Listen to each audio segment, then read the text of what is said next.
mendatangi sholat berjamaah dalam keadaan memakai kaos kan gitu, menggunakan pakaian-pakaian yang apa? Bergambar di mananya? Ya, punggung atau dada? Keker.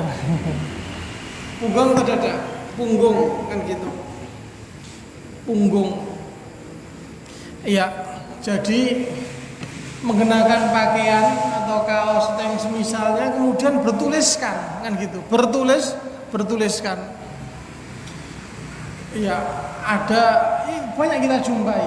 Iya, justru bergambar, kemudian juga memiliki corak berwarna kan gitu, tulisan.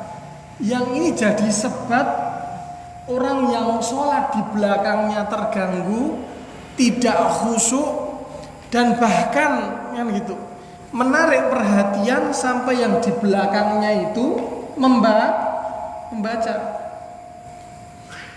Ya, jadi dia itu jadi sebab keburukan. Sebab apa? Keburukan bagi orang yang sholat di belakangnya. Nah, ini kan petaka. Ya. Nah, kalau memang mendapati hal yang demikian, bagaimana?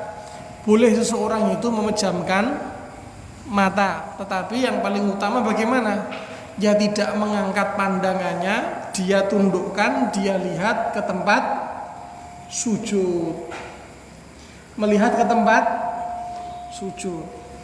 Ini yang lebih apa? Lebih utama, lebih baik demikian. Ya, ketimbang dia harus memejamkan mata.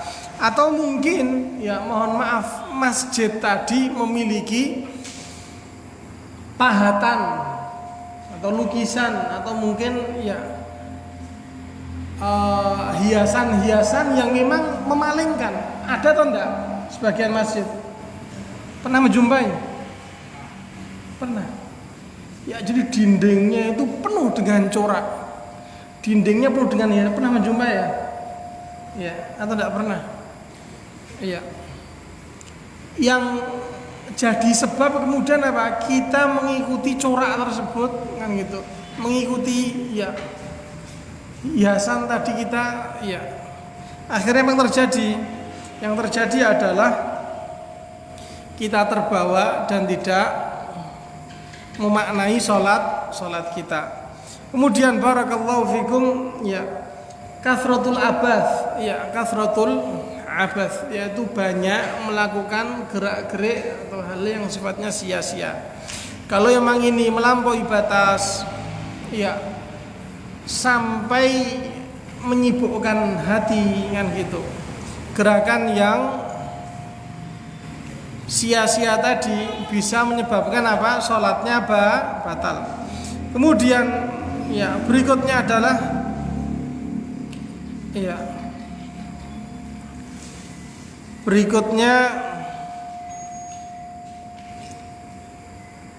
salat dalam keadaan at-takhassur adalah salat dalam keadaan meletakkan kedua tangan tadi di mana? Di pinggul. Mana Pak pinggul, Pak?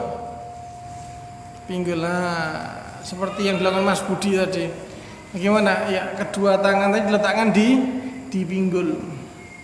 Ternyata salat yang demikian salat yang terlarang kan gitu. Bukan terlarang artinya sifatnya apa? Makruh. Sifatnya apa? Makruh. Karena dengan alasan apa? Dengan alasan ini adalah hal yang dilakukan oleh siapa? Orang-orang Yahudi. Yahudi. Kemudian berikutnya adalah pada pertemuan yang telah lalu kita jelaskan juga meletakkan tulang hasta dia bentangkan di lantai ketika sujud. Nah, Rasulullah Shallallahu Alaihi Wasallam katakan, i'tadilu fis sujud. Kalau sujud itu yang betul, ya benarlah dalam sujud. Ya bagaimana? Yang benar itu, yang benar adalah la yabsut ahadukum dzira'aihi imbisatal kalbi. Jangan sampai ya salah seorang di antara kalian membentangkan, meletakkan tulang hastanya, dia tempelkan di lantai, tak ubahnya seperti duduknya ya kalbun, duduknya kalbun, yaitu anjing. Ya, ini sifat makruh. Ya, sebagian kaum muslimin tidak tahu sujudnya demikian. Nikmat, betul. Nikmat duduk ya sujud demikian apa? Ketimbang harus apa? Mengangkat, kemudian merenggangkan kan gitu. Padahal yang benar adalah apa? Ya diangkat tulang hasta tadi, kemudian direnggangkan antara apa? Antara apa namanya? Namanya apa ini? Lengan dengan dada sini. Iya. Lengan dengan ya bagian samping tubuhnya. Nah, direnggangkan. Ini yang benar demikian. Iya. Kemudian barakallahu fikum, tidak melihat atau mengangkat, menengadahkan pandangannya ke atas. Menengadahkan pandangan ke atas. Ini juga larangan. Rasulullah Shallallahu Alaihi Wasallam katakan, ma balu aqwam yarfa'una absarahum ilas sama fi salatihim. Ada apa?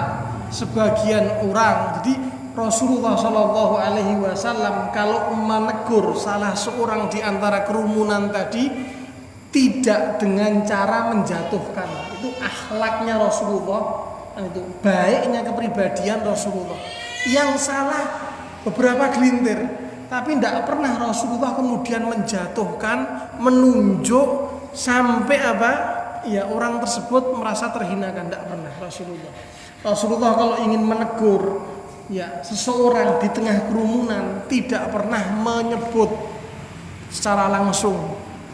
Ya. Jadi orang juga merasa dihormati, orang juga merasa dimuliakan, tidak ada yang tersinggung, tidak ada yang terhinakan. Rasulullah tahu enggak? Tahu. Ngerti enggak yang berbuat? Tahu, ngerti Rasulullah. Tapi enggak pernah Rasulullah kemudian menjatuhkan dia di tengah-tengah. Ya enggak seperti yang dilakukan oleh sebagian kita. Menyebut langsung, menjatuhkan langsung, menyebutkan kesalahan, kealpaan yang mungkin tidak disengaja dia. Kalau Rasulullah tidak pernah. Rasulullah tidak demikian. Ya, di antara adab beliau, di antara akhlak beliau adalah ya menyebut dengan cara umum, kan gitu. Seakan-akan yang melakukan banyak. Seakan-akan ya Rasulullah ingin apa? Menutupi aib, dan memang benar. Yang diperintahkan dalam ajaran agama kita menutupi keburukan, kesalahan orang lain. Jangan justru dibuka, atau kemudian orang tersebut seperti halnya orang yang ditelanjangi. Artinya apa? Dibuka aibnya, kejelekannya. Itu tidak boleh. Itu seorang muslim biasa, apalagi kok kemudian pemimpin. Nah, itu tidak boleh. Tidak baik. Di forum menjelek-jelekan seseorang tanpa ada kepentingan yang syar'i, tidak boleh. Apalagi pemerintah, itu bukan bagian dari agama. Jelek-jelekkan pemerintah itu bukan bagian dari Islam, bukan ibadah, bukan, keliru. Iya, pemimpin diburukan, dijelekkan, dibuka semua aibnya, dijatuhkan, dihinakan. Iya, orang biasa saja tidak boleh. Apalagi pemimpin kemudian menjelek-jelekkan, kemudian mengarahkan orang, menggiring opini supaya benci pemerintah. Ini bukan bagian dari Islam. Kalaupun itu dilakukan oleh sebagian dai, ustadz, habib, berarti karbitan semuanya itu. Iya. Abal-abal. Iya. Tidak betul. Islam tidak pernah ngajari untuk benci pemimpin, tidak pernah ngajari untuk memberontak, keluar, tidak pernah. Ya, ini melebar sih tidak apa-apa. Tidak seperti yang kita dapati hari ini. Sampai ya mohon maaf, ya begitu gencarnya ya mengatasnamakan agama, dikait-kaitkan dengan dalil. Bagaimana caranya? Apa yang mereka lakukan itu ada dalilnya. Ya, untuk apa? Membenci, menjatuhkan, melecehkan pemerintah mengentuk. Tidak betul, keliru, salah.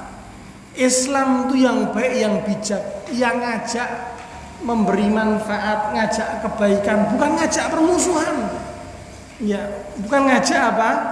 Keretakan, enggak. Apa yang menjadi kesalahan pemimpin, apa yang menjadi kesalahan orang, kita tutupi. Kalaupun ingin disampaikan, yaitu dengan cara apa? Sir. Ya, menasihatinya dengan apa? Dengan ya tidak di forum, tidak di forum. Ini harus diperhatikan juga nih, sedikit melebar tapi ini juga bagian penting. Sampai-sampai sebagian mereka mengatakan rezim Fir'aun, subhanallah. Bahaya enggak? Bahaya enggak? Saya mau tanya jujur, bahaya enggak? Mengatakan rezim Fir'aun, bahaya enggak? Oh enggak bahaya, emang Fir'aun semuanya mereka gitu. Emang Jokowi lebih buruk dari Fir'aun atau Fir'aun lebih buruk dari Jokowi? Atau Jokowi sama Fir'aun sama? Saya pengen dengar. Enggak boleh. Fir'aun itu makhluknya Allah Ta'ala yang paling buruk. Itu pun Allah Ta'ala tidak pernah ngajari Musa sama Harun, kau datangi, kau bentak, kau tunjuk, enggak. Ya, tapi datangi, sampaikan kepada mereka, kepada Fir'aun dengan tutur kata yang baik, tutur kata yang santun. Fir'aun, ya, apalagi orang selain Fir'aun kan gitu. Ini cuma sedikit melebar, tapi ya mudah-mudahan ada manfaatnya. Mudah-mudahan ada manfaatnya. Iya. Kalau dapat pesan demikian, kita baca demikian, lewati. Jangan terbawa atau kemudian kita jadi pembuka fitnah bagi orang lain. Atau fitnah, dosa. Dosa, jangan. Iya, ini bahaya. Kita share atau justru kita gencar sekali. Kita share, kita menganggap itu sebagian dari dakwah. Ini kan subhat ini, penyakit ini. Ya, setan seakan-akan kata setan ini bagian dari ibadah ini. Padahal bukan suatu hal yang mungkar yang jadi sebab apa? Dosa yang mengalir. Apalagi mohon maaf itu media sosial, Facebook, Twitter itu jadi pintu pembuka dosa seseorang. Kalau tidak bisa memanfaatkan, ibaratnya pisau bermata berapa Pak Warmin? Bermata 2 apa 3? 3 apa 4? Ya, bermata 2 artinya. Iya, demikian. Kemudian barakallahu fikum, kita kembali ke pembahasan kita. Mudah-mudahan bisa diterima semuanya kan gitu. Berikutnya adalah mayukrah yang dibenci dalam salat setelah apa? Menengadahkan.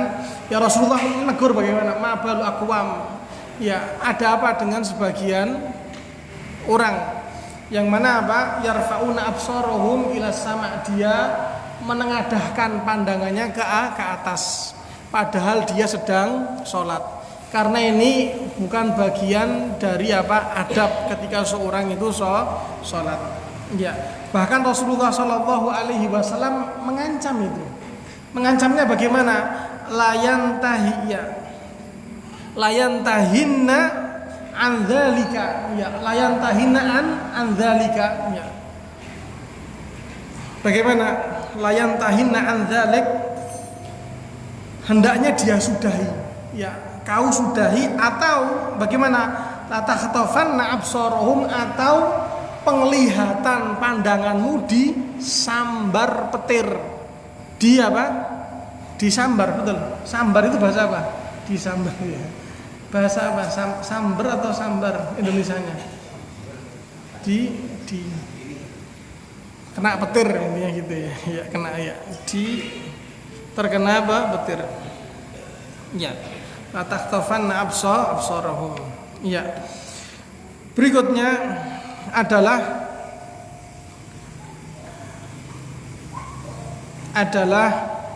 yang perlu diperhatikan juga adalah tasbikul asabi', ya, tasbikul asabi'. Sebentar, sebelum ke situ ada beberapa hal ya, yang lain, yaitu adalah muwafaqatul imam, menyamai gerakan imam, menyamai gerakan imam. Ya, tentunya ini apa?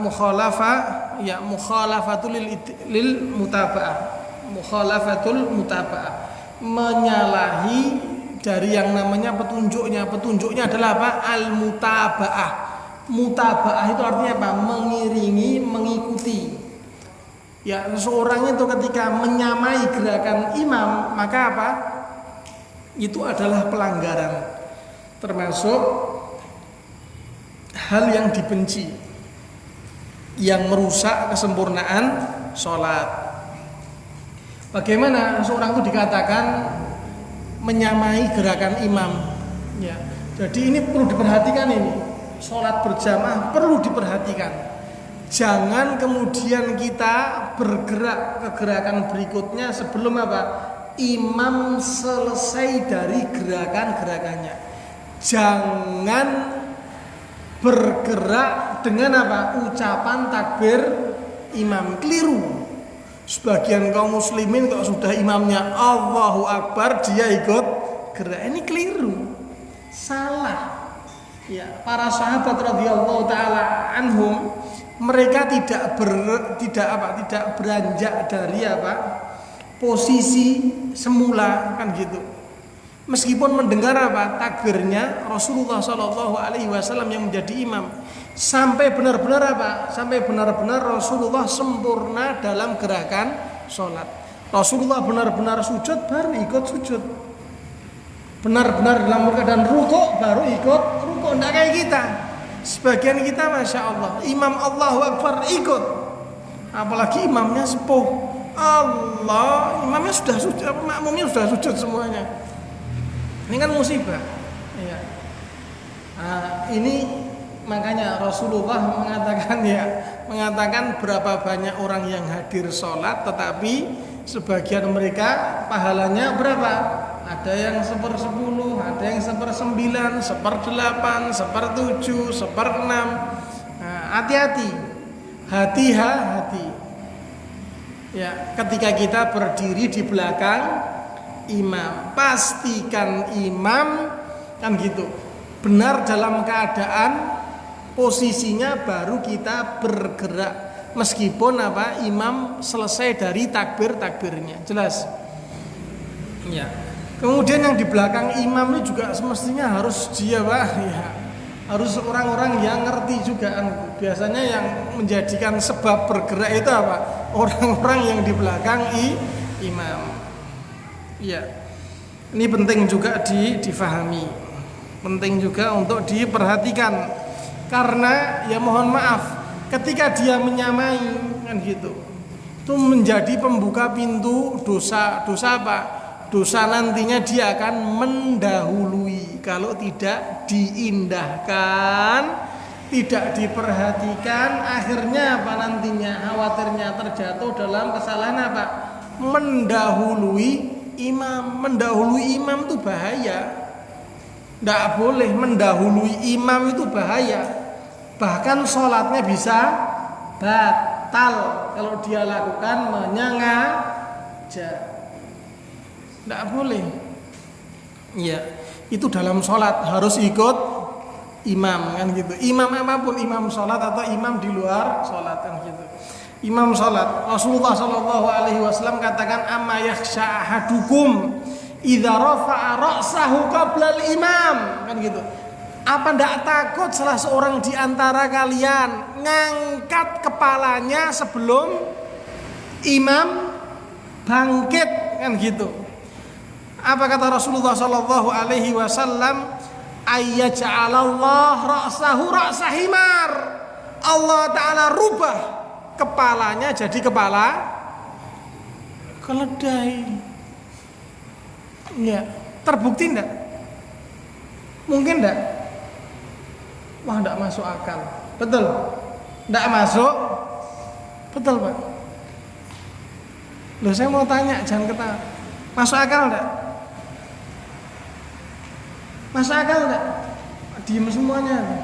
Masuk akal. Ngamuk loh saya. Masuk akal enggak? Masuk akal. Jenengan ngaji sama siapa? Iya. Iya. Jawabnya masuk akal enggak? Masuk akal. Meskipun kan gitu. Akal kita tidak bisa mencerna. Masuk akal enggak? Rasulullah ancam. Ya, enggak takut salah seorang di antara kalian begitu mendahului imam gitu. Lebih dahulu bangkit mengangkat kepalanya sebelum imam melakukan, Allah Ta'ala rubah wajahnya menjadi wajah keledai. Dan ini terjadi. Pernah terjadi. Dan ini diceritakan oleh salah seorang imam besar, yaitu Ibnu Hajar Al-Asqalani. Mana di antara gurunya tersebut, nanti insya Allah bisa dirujuk atau mungkin nanti saya bisa dirujuk ceritanya. Mengajar dalam meriwayatkan hadis tadi menggunakan sitar. Apa sitar? Hijab, kelambu. Bukan kelambu, apa namanya? Tirai. Tidak mau menampakkan ke lambat laun berjalannya waktu, kemudian dia ceritakan, dia buka, dia sampaikan karena kelancanganku. Karena apa? Kelancanganku menyengaja menyalahi hadis-hadis ini. Kemudian Allah Ta'ala rubah wajahku menjadi wajah apa? Keledai. Iya. Disebutkan oleh Ibnu Hajar Asqalani. Ya, barakallahu fikum. Kemudian adalah tasbihul asabi. Tasbih itu apa namanya ini? Apa namanya ini? Merenggangkan jari jemari, kemudian menyatukan di antara sela-selanya. Kalau ini dilakukan sebelum sholat, jadi antara azan sama iqamah, seseorang berangkat ke masjid kan gitu, kemudian sampai di masjid, kemudian dia nunggu sholat demikian, boleh enggak? Ini makruh, enggak boleh. Ya, yang namanya ketika seorang melakukan hal demikian itu menunjukkan apa? Kira-kira apa, Pak? Hah? Iya, mencerminkan apa? Tidak tahu. Tidak pernah ya, Masya Allah. Ya. Mencerminkan sesuatu yang apa? Gini ya. Sebelum sholat, tapi kalau setelah sholat boleh enggak? Tidak ada masalah. Tapi sebelum sholat tidak boleh. Ya. Galau, tidak dalam keadaan suka, dalam keadaan cemas, dalam keadaan biasanya seorang gini, betul enggak? Dalam keadaan sumpek atau dalam keadaan tidak suka, betul enggak? Biasanya gini. Jadi kan enggak pernah gini loh. Namanya apa ini? Enggak pernah ya? Sudah enggak pernah, enggak usah dibahas. Nah, gitu. Sholat sebelum sholat kan gitu. Dia di masjid kan gitu. Dia gini, duduk gini, entah gini mau seperti itu. Enggak boleh. Makruh, apalagi di dalam sholat, sholat. Ya, kemudian berikutnya adalah yang termasuk makruh sholat adalah apa? Membalutkan kain. Iya. Membalutkan apa? Ya, asatul wa taghtiyatul fam. Ya. Artinya apa ini? Apa namanya? Ya bukan sorban gini ya. Enggak, artinya kain seperti orang yang pakai sal, itu apa namanya? Di apa kan? Enggak ada yang bisa bahasa Indonesia subhanallah. Mas Budi namanya apa? Orang pakai sal itu ya saya juga mudeng ya. Iya, dia balutkan apa? Iya. Selendang, bukan selendang, apa namanya? Kain tadi. Ya, menutupi lehernya. Nah, dan juga menutupi mulutnya, tidak boleh. Sholat menutupi mulut itu tidak boleh. Jelas? Jelas ya? Bukan tidak boleh, artinya dibenci, makruh sholat. Iya, kain tadi menutupi leher atau menutupi mulut. Ya, artinya seperti pakai masker. Tapi itu bukan jadi dalil saat pandemi. Sebagian, ya mohon maaf, dai atau ustadz kemudian mengatakan kalau sholat jangan menggunakan masker, kemudian bawa hadis yang diriwayatkan Abu Daud, dia malah bikin unar, ya, bikin orang bingung. Hadisnya betul, cara memahaminya keliru, salah, yang gitu. Sekarang kita keadaan kondisi saat ini mengkhawatirkan penyebaran wabah penyakit, kan gitu. Jadi tidak bisa dibenarkan apa yang dia sampaikan tadi. Ya, biasanya demikian ini ya, comot dalil kemudian asal tidak dipahami dengan apa cara ya pendalilan yang benar. Bahaya. Orang dalil itu pakai ilmu, Pak. Bukan asal comot sana comot sini disampaikan, enggak. Dalil itu pakai ilmu. Kan gitu. Sisi mana pendalilan yang tepat, bagaimana cara mengambil, kan gitu. Gitu. Dan tepat atau tidak kondisi keadaan untuk saat ini, saat pandemi, seseorang sholat menggunakan masker itu lebih baik, lebih utama. Karena apa? Dalam penjagaan keselamatan itu lebih diutamakan. Ya, tidak apa-apa sholat pakai masker untuk saat ini pandemi, tidak ada, bukan larangan, bukan hal yang dibenci, bukan. Sebagian jangan sholat pakai masker. Ternyata ada dalilnya gini-gini. Ini ya bikin kacau. Pemerintah bilang apa, dia bilang pokoknya senengannya tuh apa? Pemerintah A, pokoknya aku B. Pemerintah B, aku A. Nah, ini biasanya orang-orang kayak gini biasanya. Iya, ini orang-orang penyakit ini, orang-orang penyakit. Artinya ada penyakit dan dia bukan termasuk ahlus sunnah wal jamaah. Dikatakan ahlus sunnah wal jamaah. Ahlus sunnah itu kalau megang hadisnya betul-betul megang hadis, bukan megang Quran. Kalau Quran kan sepakati, betul enggak? Betul enggak? Iya, Al-Quran. Yang jadi masalah bukan Al-Qurannya, hadisnya. Gitu. Karena hadis menjelaskan Al-Quran. Wal jamaah, dikatakan jamaah itu kalau apa? Bersatu, enggak seneng ngajari pecah, enggak seneng ngajari berselisih. Sebagian orang senengannya pokoknya apa? Bikin kacau, pokoknya pemerintah B, pemerintah B, pokoknya enggak mau sama pemerintah A. Ini siapapun pemerintahnya, dari Soeharto sampai nanti siapa lagi itu pemerintahnya, habisnya Jokowi, penyakit ini bakal timbul pasti, karena memang sudah mengakar biasanya. Ya, obatnya apa? Ilmu yang bermanfaat, ilmu yang bermanfaat. Ngaji di majelis yang dibacakan Al-Quran, dibacakan hadis sesuai dengan pemahamannya sahabat. Kalau pemahamannya dia juga tersesat, nyempal kan gitu. Ya. Jadi menutup mulut saat ini kan gitu, menggunakan masker tidak ada masalah, tidak mengapa. Ya, karena ada ya hal yang mendesak. Kaitannya dengan apa? Dengan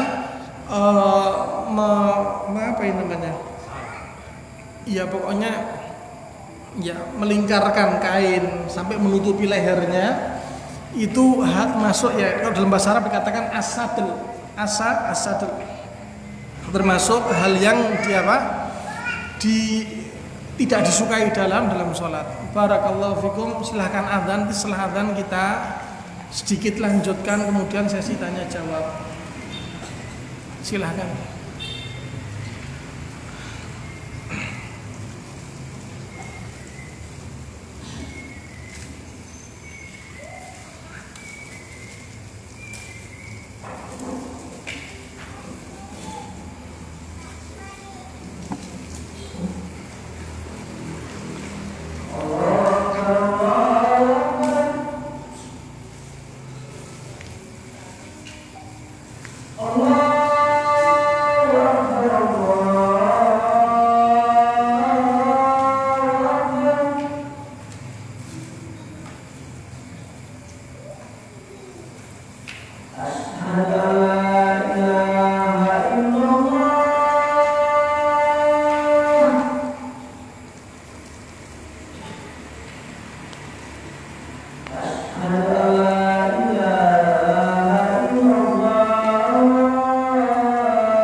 Kaum muslimin, bapak-bapak, ibu-ibu, jamaah sekalian, ahsanallahu ilaikum. Kita akan lanjutkan.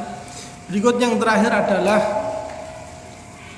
memulai sholat dalam keadaan pecah konsentrasi. Memulai sholat, mengawali sholat dalam keadaan pecah konsentrasi atau tidak fokus disebabkan sesuatu yang menjadi sebab dia tidak bisa tenang dalam berpikir. Ini yang terakhir. Kalau bahasa sederhananya adalah apa? Mengawali sholat dalam keadaan tidak memiliki ketenangan. Ketenangan di sini ketenangan apa? Hati, dalam keadaan campur aduk pikiran di pikiran dia. Dalam keadaan tidak tenang, atau bisa dikatakan sholat, contohnya sholat ketika dia mengawali sholat dalam keadaan hidangan sudah disajikan, betul enggak? Nah ini hati-hati nih masjid, apalagi bulan Ramadan kan gitu. Bulan Ramadan sudah tahu lauknya enak istimewa kan gitu. Kapan bukanya? Bukanya setelah sholat. Jangan ditunjukkan jamaah. Akhirnya kacau sholatnya. Sholatnya yang dipikir apa? Menunya kan gitu. Wah, apalagi menunya terbatas kan gitu, ndak tenang, kudu salam, kudu ke belakang rebutan ambil. Nah, jangan kan gitu, jangan. Kalau sudah menu itu dihidangkan, yang benar bagaimana? Jangan sholat dulu, makan dulu, biar apa? Biar tenang, daripada mikir makanan dalam sholat. Wah, ayam panggang kan gitu dada utuh kan gitu. Wah, dipikir ditambah lagi menu yang lain, nasi kuning Pak. Yang dipikir apa menu tadi, kira-kira minumnya apa ya, subhanallah. Nah, kayaknya seru nih masjid kan gitu. Jadi kalau memang menunya kan gitu, kalau memang masjid dalam keadaan demikian, menu jangan sampai bocor, jangan dibagikan, keliru. Dibagikan tuh habisnya sholat, dikasih tahu menunya habisnya sholat, kan gitu. Biar apa? Sholatnya tenang, bukan sholat mikir menu. Itu kalau di masjid, misalnya kalau bulan Ramadan.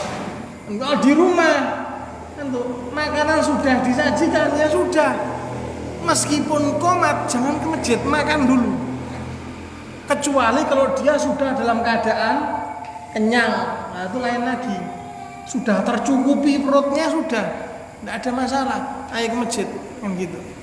Adzan ke masjid, jangan alasan kan dihidangkan, kan tidak lapar, berangkat kan gitu. Jangan diputer-puter, dalilnya betul tapi cara memahaminya salah. Ini juga minta diruqyah, kebanyakan setannya biasanya. Iya.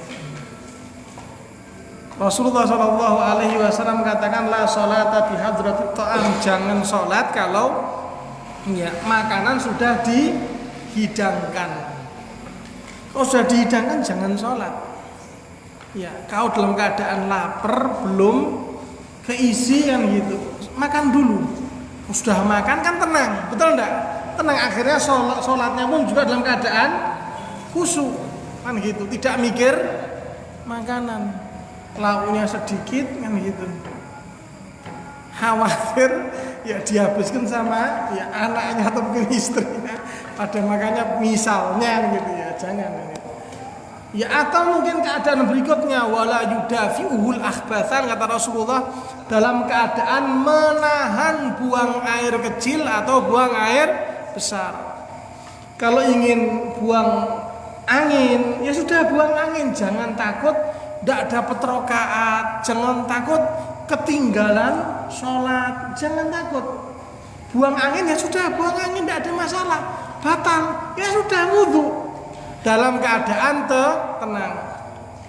Ingin buang air kecil ya sudah, buang air kecil ke kamar mandi, masuk dalam keadaan tenang, buang air kecil, selesai wudhu, meskipun sholatnya selesai ya sudah, tidak ada masalah, tidak dosa, dapat pahala yang sama kalau memang dia membiasakan sholat di awal kan gitu, selalu tepat waktu, selalu datang lebih awal, ya dapat pahala yang sama ketika dia memiliki hajat yang demikian. Begitu pula ya buang air besar juga sama. Nah, ini perlu diperhatikan.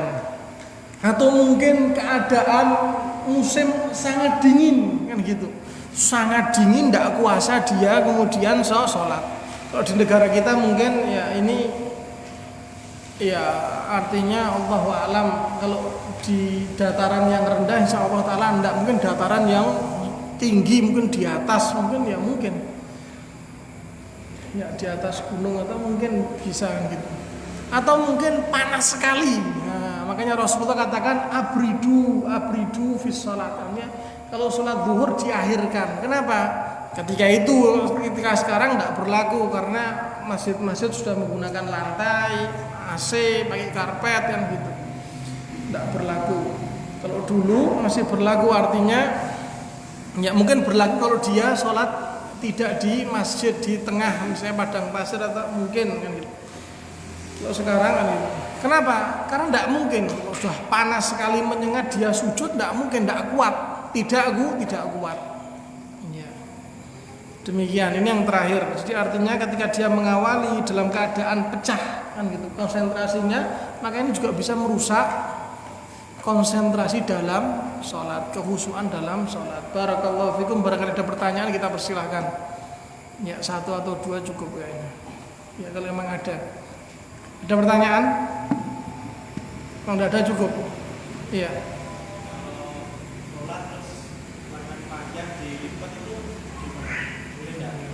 Iya. Sholat kemudian ya pakaian yang dia lipat gitu. Hukumnya. Pertanyaannya gampang, nih jawabannya susah. Iya. Dilipat lengannya, boleh atau enggak gitu? Kalau sholatnya sah atau tidak sah sholatnya? sholatnya sah. Kemudian untuk larangannya kan gitu, apakah ada larangan? Iya, Allahu a'lam. Kalau